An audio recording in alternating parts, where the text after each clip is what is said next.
গোপালগঞ্জ থেকে সেখানকার পরিস্থিতি নিয়ে আরও জানাতে সরাসরি যুক্ত হচ্ছেন সহকর্মী আরিফুল ইসলাম। আরিফ, সবশেষ কি পরিস্থিতি দেখছেন সেখানে, আপনি বিস্তারিত জানাবেন।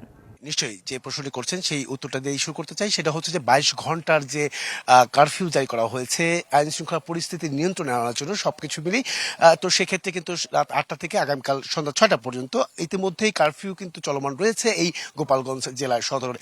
তো শহরে কেন্দ্রে আমি কয়েকটি জায়গায় বিভিন্ন পয়েন্টে আমি ঘুরে দেখেছি, সেখানে আইন শৃঙ্খলা বাহিনীর যে টহল ব্যবস্থাপনা সেটা জোরদার করা হয়েছে। তবে চেকপোস্ট করে যে কাউকে তল্লাশি করা বা কেউ ঘর থেকে বের হবে না সেই ধরনের যে নির্দেশনা দেওয়া, সেই বিষয়টা কিন্তু আমরা দেখতে পাইনি।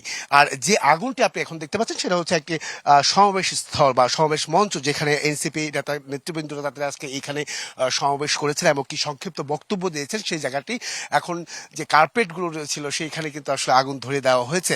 এর পাশাপাশি যদি আমি একটু রাস্তার কারফিউর যে সড়কের যে চিত্রটি সেটা যদি আমি একটু দেখাতে চাই, যে এখনো পর্যন্ত সারাদিনের যে সংঘর্ষ চলছে, ইট পাটকেল মারার যে বিষয়টা, সবকিছু কিন্তু এই রাস্তার উপরেই হয়েছে। মূলত বলা যায় আগুন ধরানো হয়েছিল, সেখানে ছাই পড়ে আছে, ইটগুলো পড়ে আছে।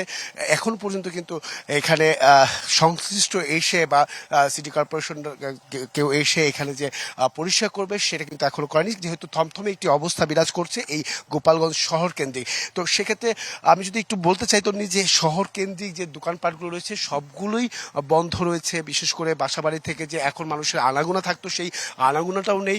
যারা আসছেন যারা বের হচ্ছেন, যেহেতু তল্লাশি নেই, চেকপোস্ট নেই, সেক্ষেত্রে কিন্তু যারা বের হচ্ছেন তারা কিন্তু প্রয়োজন ছাড়া ঘর থেকে বের হচ্ছেন না। সেই তবে গতানুগতিকভাবে বলা যায় যে এই যে কারফিউ জারি করা হয়েছে সেই কারফিউটা মূলত হচ্ছে আইন শৃঙ্খলা পরিস্থিতি যাতে করে উন্নত হয় এবং কি স্বাভাবিক থাকে, সেই বিষয়টা দেখেই কিন্তু কারফিউর কথা বা কারফিউ জারি করার বিষয়টি আমরা চোখে পড়েছে। তবে টহলের পরিমাণটা কিছুটা বাড়তে আমরা দেখেছি। তো এই ছিল এখান থেকে সবশেষ। পরবর্তী সংবাদে নতুন কোনো তথ্য পেলে অবশ্যই জানার চেষ্টা করবো। তো নেই। ধন্যবাদ আপনাকে আরিফ। দর্শক, আমাদের সহকর্মী আরিফুল ইসলাম যুক্ত হয়েছিলেন গোপালগঞ্জ থেকে।